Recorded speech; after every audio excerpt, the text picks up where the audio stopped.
Hello friends, അപ്പോൾ ഇന്നത്തെ പുതിയ വീഡിയോയിലേക്ക് എല്ലാവർക്കും സ്വാഗതം. അപ്പോൾ ഇന്നത്തെ കുറച്ച് വിശേഷങ്ങളും കാര്യങ്ങളും ഒക്കെയാണ് കേട്ടോ. അപ്പോൾ നമ്മളെ കോഴിക്ക് കൊടുക്കാൻ വേണ്ടിയിട്ട് ചിലവ് കുറഞ്ഞൊരു തീറ്റയാണ് ഇപ്പം ഞാൻ ഉണ്ടാക്കിക്കൊണ്ടിരിക്കുന്നത്. ഇതിൻ്റെ ഒരു ഷോർട്ട് വീഡിയോ ഞാൻ മുന്നേ ഇട്ടിട്ടുണ്ടായിനി. ഷോർട്ട് വീഡിയോ കാണാത്തവരാരെങ്കിലും ലോങ് വീഡിയോ കാണുന്നുണ്ടെങ്കിൽ ഈ തീറ്റ ഉണ്ടാക്കുന്നത് ഇവിടെ കിടക്കട്ടെ എന്ന് വിചാരിച്ച്. അപ്പോൾ പഴകിയ ഒരു ആട്ടപ്പൊടിയാണ് കേട്ടോ.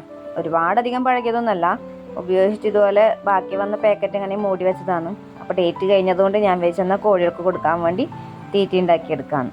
അപ്പോൾ നമുക്ക് ഇങ്ങനെയെല്ലാം കിട്ടുന്ന കുറേയധികം സാധനങ്ങൾ കൊണ്ടെല്ലാം കോഴികൾക്ക് തീറ്റ ഉണ്ടാക്കി കൊടുക്കാം. എത്രത്തോളം ചിലവ് കുറച്ച് ചെയ്യാൻ കഴിയുമോ അത്രത്തോളം നമുക്ക് ലാഭമാണ്. ഇല്ലെങ്കിൽ പിന്നെ മൊത്തം നഷ്ടം തന്നെയായിരിക്കും. തീറ്റ എന്ന് പറഞ്ഞാൽ നമ്മൾ കടയിൽ നിന്ന് മേടിക്കുന്ന തീറ്റക്ക് നല്ലൊരു പൈസ തന്നെ വേണം. അപ്പോൾ ഇത് ഉണ്ടാക്കാൻ വേണ്ടിയിട്ട് ഞാൻ ആദ്യം എടുത്തത് കുറച്ച് ആട്ടപ്പൊടിയാണ്. ആ ആട്ടപ്പൊടീൻ്റെ ബാക്കി ഭാഗം ഞാൻ മുന്നേ തീറ്റ ഉണ്ടാക്കി കൊടുത്തിട്ടുണ്ടായിരുന്നു. ആട്ടപ്പൊടി ചേർത്തതിൻ്റെ ശേഷം ഞാൻ ചേർത്തത് ഒരു വെളുത്ത പൊടി കാണുന്നത് മുട്ടത്തോട് പൊടിച്ചതാണേ. ഞാനിപ്പോൾ ഇവരെ മുട്ടത്തോടന്നെ ഇവർക്ക് എന്താ പറയുക, നമ്മൾ വീട്ടാവശ്യത്തിനെടുത്ത മുട്ടത്തോടെല്ലാം നല്ല വൃത്തിയിൽ കഴുകി ഉണക്കി നല്ല പൊടിയായിട്ട് മിക്സിയിൽ ജാറിലിട്ട് അരച്ചെടുത്തിട്ട് സൂക്ഷിച്ച് വെക്കുന്നതാണ്. അപ്പോൾ ഇങ്ങനെയെല്ലാം തീറ്റ ഉണ്ടാക്കി കൊടുക്കുന്ന സമയത്തെല്ലാം ഞാൻ ഇതിനകത്ത് ഈ കാൽസ്യത്തിൻ്റെ പൊടിയും കൂടി ആഡ് ചെയ്യും. ഞാൻ എപ്പോൾ തീറ്റ ഉണ്ടാക്കിയാലും മെയിനായിട്ട് ചേർക്കുന്ന ഒരു സാധനം കൂടിയാണ് കേട്ടോ ഈ മുട്ടത്തോട് പൊടിച്ചത്.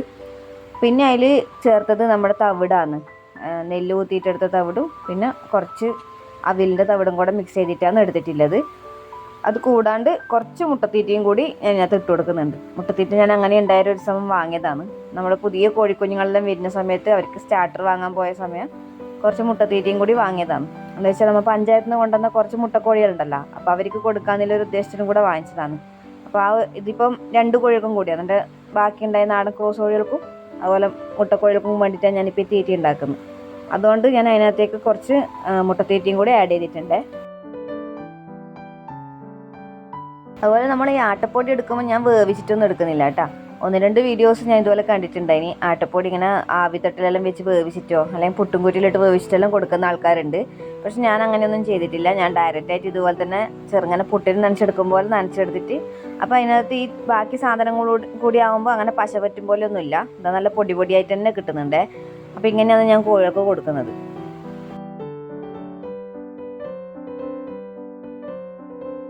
അപ്പോൾ ഇത് ഇവരാണ് കേട്ടോ പഞ്ചായത്തിൽ നിന്ന് കിട്ടിയ എൻ്റെ കോഴികൾ. ഇപ്പോൾ കിട്ടിയിട്ട് ഏകദേശം 1 മാസം ആവുന്നതേ ഉള്ളൂ. അപ്പോൾ ഇവരെ ഞാൻ പുറത്തേക്കൊന്നും ഇറക്കാൻ തുടങ്ങിയിട്ടില്ല.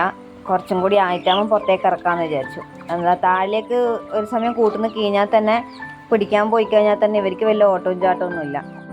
അതുകൊണ്ട് പുറത്തിറക്കാൻ ഒരു പേടിയുണ്ട്. എന്തെങ്കിലും ഒന്ന് പിടിക്കാൻ വന്നാൽ തന്നെ ഇവർ ഓടി രക്ഷപ്പെടാൻ അങ്ങനെ ശ്രമിക്കുമെന്ന് എനിക്ക് തോന്നുന്നില്ല. അതുകൊണ്ട് ഞാൻ അങ്ങനെ പുറത്തേക്ക് ഇപ്പോഴേ ഇളക്കുന്നില്ല എന്ന് വിചാരിച്ചതാണ്.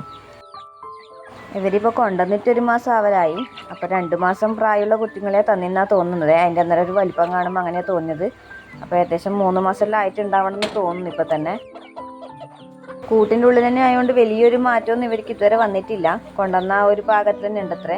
കുറച്ചൊരിങ്ങനെ വെയിറ്റ് കാണിക്കുന്നുണ്ട് എന്നല്ലാണ്ട് പ്രത്യേകിച്ച് വലിയ മാറ്റങ്ങളൊന്നും ഉണ്ടായിട്ടില്ല. അപ്പോൾ അത് അവർക്ക് തീറ്റ ഇട്ട് കൊടുത്തവർ നല്ല അടിപൊളിയായിട്ട് കഴിക്കുന്നുണ്ട്. അപ്പോൾ ഇതാ ബാക്കിയുള്ള തീറ്റ ഞാൻ എൻ്റെ ഉള്ളിലുള്ള ബാക്കിയുള്ള കോഴികൾക്കും കൂടെ വെച്ച് കൊടുത്തിട്ടുണ്ട്.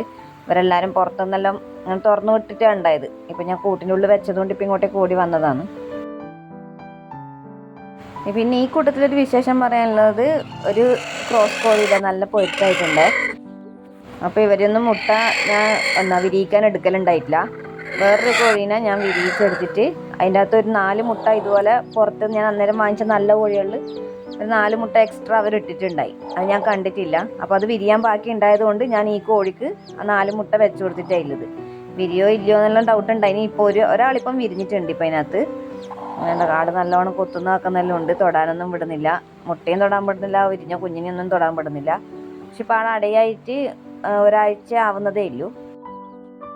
നല്ല കോഴികളും തന്നെ കാണാൻ. പക്ഷെ എൻ്റെ കാലിന് ചെറിയ തോതിൽ തൂവലുണ്ട്. അതുകൊണ്ടാണ് കേട്ടോ അതിനെ ഞാൻ കൊടുക്കാമെന്ന് വെച്ച് നിൽക്കുകയാണ്. ഇപ്പം അടയായ കോഴീനെ കൊടുക്കാമെന്ന് ഇങ്ങനെ വിചാരിച്ച് നിൽക്കുന്നതാണ്. ഈ തള്ളക്കോഴീനെ ഞാൻ ഈ അടുത്ത് വാങ്ങിയതാണ് കേട്ടോ. ഞാൻ വീഡിയോ ഇട്ടുണ്ടായിന് 4 കോഴികളെ വാങ്ങിച്ചതിൻ്റെ. അപ്പോൾ അതിനകത്തുള്ളൊരു തള്ളയാണ്. ഇവക്ക് ഞാൻ ഏകദേശം ഒരു 11 മുട്ടയോളം വെച്ചിട്ടുണ്ടായിന്. അതിലൊരു മുട്ട അന്നേരം ക്യാൻഡിൽ ടെസ്റ്റ് ചെയ്തവരെ ഒന്നും അതിനകത്ത് ബ്ലഡും കാര്യങ്ങളൊന്നും ഉണ്ടായിട്ടില്ല. അപ്പോൾ അത് വിരിയൂലെന്ന് ഉറപ്പുണ്ടായിന്. അപ്പോൾ ഇത് എല്ലാവരും കൂടുന്ന കൂട്ടിൻ്റെ അകത്ത് തന്നെയാണ് ഞാൻ മുട്ട അടവെച്ചിട്ടുണ്ടായത്. അപ്പം ബാക്കി കോഴികൾ ഞാൻ അറിയാണ്ട് തന്നെ ബാക്കി ആ 3 പേര് ഉണ്ടായവർ ഇതിനകത്ത് കയറി മുട്ടയിട്ടിട്ടുണ്ടായിന്. അപ്പോൾ അതിനകത്ത് എക്സ്ട്രാ 4 മുട്ട വന്നിട്ടുണ്ടായി. ഞാൻ 11 വെച്ചതിൽ 4 മുട്ട അധികം വന്നിട്ടുണ്ടായിന്. അങ്ങനെ 15 മുട്ടയാണ് ഉണ്ടായത് ഒട്ടാക. അപ്പോൾ ബാക്കി വെച്ചതിൽ ഇപ്പം 10 കുഞ്ഞുങ്ങളും നല്ല ഉഷാറായിട്ട് നല്ല വിരിഞ്ഞിട്ട് തന്നെയുണ്ട്. അപ്പോൾ ഇവർ വിരിഞ്ഞിട്ട് ഇപ്പോൾ ഏകദേശം 7 ദിവസത്തോളമായി. അപ്പോൾ ഇവക്ക് വെച്ച മുട്ടേൻ്റെ അകത്താണ് എക്സ്ട്രാ 4-5 മുട്ട വന്നത്. അപ്പോൾ അതാണ് ഞാനിപ്പോൾ ആ ക്രോസ് കോഴിക്ക് വെച്ച് കൊടുത്തിട്ടുള്ളത്. അതിലിപ്പോൾ ഒരു കുഞ്ഞ് വിരിഞ്ഞിറങ്ങിയിട്ടുണ്ട്. അതിനെയും കൂടെ ഞാനിതാ ഇതിനകത്തേക്ക് എടുത്ത് മാറ്റിയിട്ടുണ്ട്. ഇവൾ നോക്കുന്നുണ്ട്. നോക്കുന്നതിനൊന്നും ബുദ്ധിമുട്ടൊന്നും ഇതുവരെ കാണിച്ചിട്ടില്ല.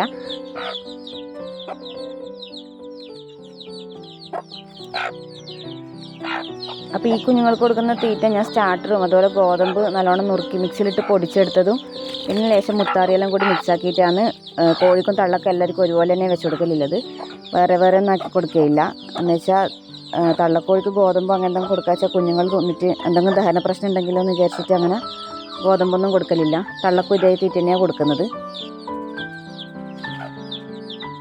അതുപോലെ തന്നെ കുഞ്ഞുങ്ങൾക്ക് ഇതുപോലെ ഞാൻ ബ്ലാക്ക് സോൾജർ ഫ്ലൈൻ്റെ പുഴുക്കളയും കൂടി എടുത്തുകൊണ്ട് കൊടുക്കലുണ്ട്.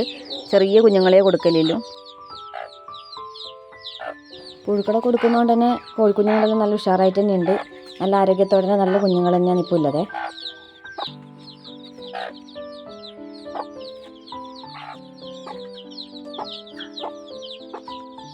പിന്നെ ഇപ്പം നമ്മൾ വിരിച്ചിറക്കിയ ഇൻക്യുബേറ്റർ ബേബീസിനെയാണ് കാണിച്ചു തരാനുള്ളത്. ഇവരിപ്പം വളർന്ന് വലിയ ആൾക്കാരായിപ്പോയി. ഇവർക്ക് ഇന്നത്തേക്ക് കൃത്യം 24 ദിവസമായിട്ടുണ്ട്. ഇതിപ്പോൾ കൂടൊന്നും തുറക്കാൻ കഴിഞ്ഞില്ല. എല്ലാവരും പുറത്തേക്ക് താഴേക്കെല്ലാം ചാടിക്കൊണ്ടിരിക്കുകയാണ്. അപ്പോൾ ഇവർ ഇടാൻ വേണ്ടിയിട്ട് എനിക്ക് പ്രത്യേകമായിട്ട് ഇനി വേറെ കൂടൊന്നുമില്ല. ഈ ബ്രൂഡറിൻ്റെ തന്നെ ലൈറ്റെല്ലാം എടുത്ത് മാറ്റിയിട്ടാണ് ഇപ്പോൾ ഇവരുള്ളത്. വലയെല്ലാം ഇട്ട് സെറ്റായിട്ടേ ഉള്ളത്. പക്ഷെ എന്നാൽ ഇവരിപ്പോൾ എങ്ങനെയെങ്കിലും കയറ്റി പുറത്തേക്ക് ചാടി വരുന്നുണ്ട്. ഇവരിപ്പം പിടിച്ച് ഇതിനുള്ള കൂട്ടലാണ് മെയിനായിട്ടുള്ള പണി. അപ്പോൾ ഇവർക്ക് വേണ്ടിയിട്ടുള്ളൊരു ചെറിയ കൂടിൻ്റെ പണി ഇപ്പം ഇങ്ങനെ നടന്നുകൊണ്ടിരിക്കുന്നുണ്ട്. ഇവരെ കുറച്ച് പേര് ഇടാൻ വേണ്ടിയിട്ട്. അപ്പോൾ ഇവർക്കും ഞാൻ ഇതുപോലെ പുഴുക്കളയും അതുപോലെ സ്റ്റാർട്ടറും ഗോതമ്പിൻ്റെ പൊടി മിക്സ് ചെയ്തിട്ടും അങ്ങനെയെല്ലാം കൊടുക്കല്. ഗോതമ്പ് മിക്സിയിലിട്ട് പൊടിച്ചിട്ട് അങ്ങനെ പൊടിയാക്കിയിട്ടെല്ലാം സ്റ്റാർട്ടറിൻ്റെ കൂടെ മിക്സ് ചെയ്തിട്ടാണ് കൊടുക്കൽ. ഇനിയിപ്പോൾ കുറച്ച് കാബേജിൻ്റെ തോല് കിട്ടിയിട്ടുണ്ടായിന്. അപ്പോൾ അതാണ് മുറിച്ചിട്ട് കൊടുത്തിട്ടുള്ളത്. പതുക്കെ തിന്ന് കഴിക്കൂലും. എല്ലാവർക്കും പുറത്തേക്ക് ഇറങ്ങാനുള്ള ഒരു തിരക്കാണ് എല്ലാവർക്കും ഉള്ളത്. പുറത്തേക്ക് ആക്കാനായിട്ടില്ല ഇവരേതായാലും. എത്രയും ചെറുതല്ലേ ഉള്ളൂ. നോക്കാൻ തള്ളക്കോഴി ഇല്ലാത്തത് കൊണ്ട് ഇവരങ്ങനെ പെട്ടെന്ന് പുറത്തേക്ക് കീക്കാൻ കഴിയില്ല.